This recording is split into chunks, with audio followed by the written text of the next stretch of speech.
Hey, what's up? Welcome to another episode of The Horror. I'm your host, Brent Bowers, aka Johnny Brento from Mutantville Productions.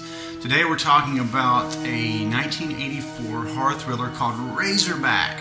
Heard about this on a couple of commentaries for other movies that the director went on to do. That's Russ McKay, director of Resident Evil Extinction, Highlander, Highlander 2, a couple other things.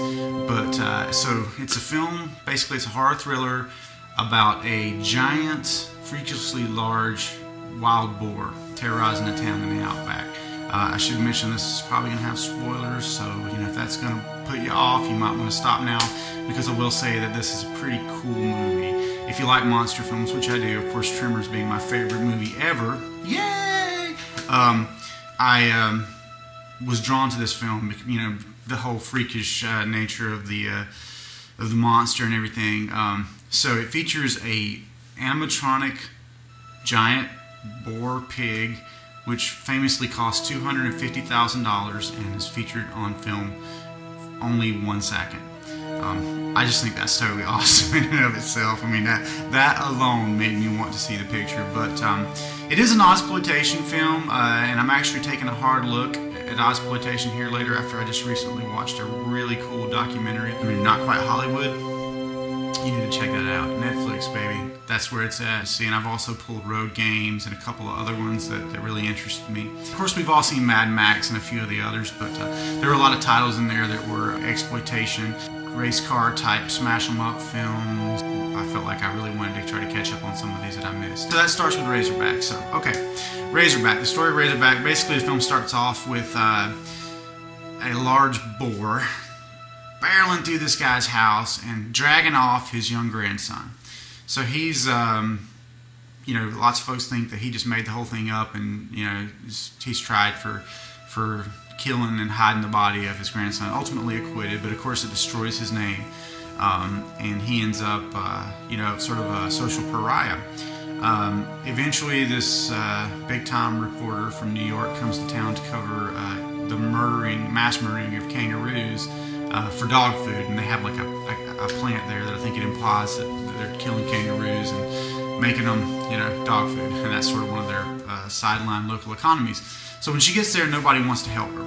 She finds herself out on a desert road at night, and ultimately is run off the road by these two local hooligans who are either trying to scare and or rape / murder her, who knows, but anyway, she's interrupted by a giant boar, unfortunately, and that's the end of that character.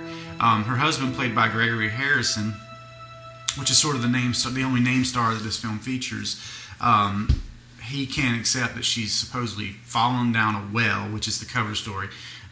So he ends up going over there, not telling folks his real name, just kind of trying to infiltrate and see, what's what, and get the lay of the land, try to figure out if somebody killed her.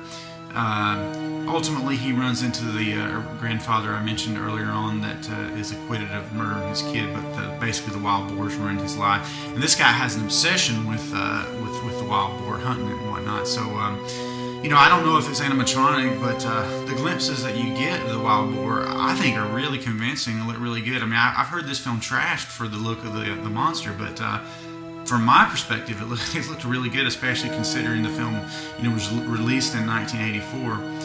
Of course, now when you hold that up to other films of that period, like the Terminator, it's pretty weak as far as the visuals. But if you take it for what it is, and films of that period, with the exception of the Terminator and a few others, for me it holds up, and it's the story, really, the whole monster movie angle on it that appeals to me anyway. So the film was beautifully shot too. The director, Russ McKay, has shot, I hope I'm saying his name right, he shot other films that always appeal to me, and Resident Evil Extinction, I was a fan of that, even though the rest of MVP kind of poo-pooed that one. I thought it was okay, and of course the Highlander is one of the greatest films of all time, so you got to give this guy a pass every now and then, but I thought it looked great. I had no problems with the direction, the pacing, it all worked for me. The music was especially good, I thought. But anyway, moving right along, it all leads to a showdown where you do get to see this ginormous animatronic boar for 1 second. And right toward the very end, I guess I could critique it a little bit for the shots of the monster being not so convincing. But for the bulk of the film, you don't see very much of them. And in many films, many monster movies in particular, that sort of is the secret of success. Do not show the monster in full light. You keep him in the shadows. You only see glimpses of him, or little cut shots of body parts, boar tusk, for example. And early on, that's the way this boar is treated, so it was pretty effective for me. The lighting was really good. The final battle takes place in sort of a rendering plant, so they use the old smoke, literally smoke and lights,